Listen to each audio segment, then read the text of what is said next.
from your tenure with the Green Bay Packers and knowing that front office as you do, the Aaron Rodgers conversation with his contract. What's that about right now? What do you think? I think they're into it, and that sort of gets away any of this noise that was out there earlier about he's unhappy because they lost Jordy and the coach.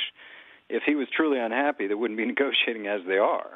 And now Matt Ryan gives a fresh data point, $30 million a year.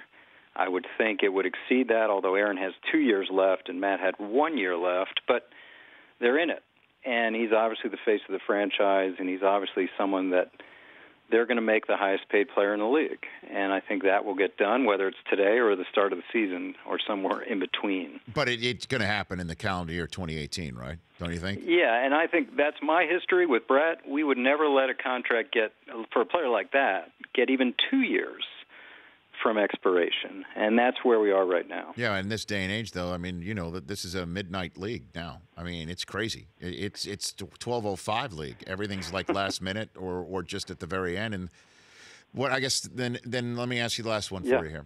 The collective bargaining agreement coming up. How much does this ruling complicate things? Is there now 3 years out? I guess of the next collective bargaining agreement. How much does today's complicate things, or maybe bring these two sides together?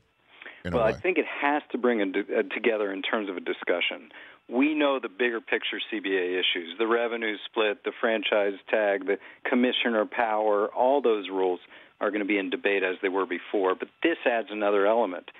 I can picture right now the league is telling the union, hey, the cap's going to go up because of all these increased revenues.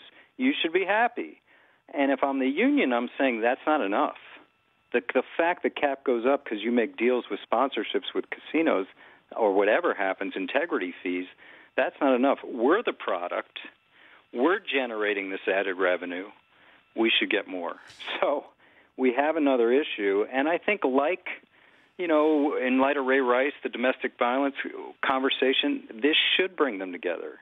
Now, they haven't had a great history, a lot of lack of trust there, but this should bring something out of this. And don't you think all the sports unions with all the leagues are going to have the same conversation? And is it possible that they could all unionize or band together to have that in one voice? I mean, this Absolutely. is crazy. And I think whoever goes first becomes a model. Now, the best relationship seems to be Adam Silver and Michelle Roberts.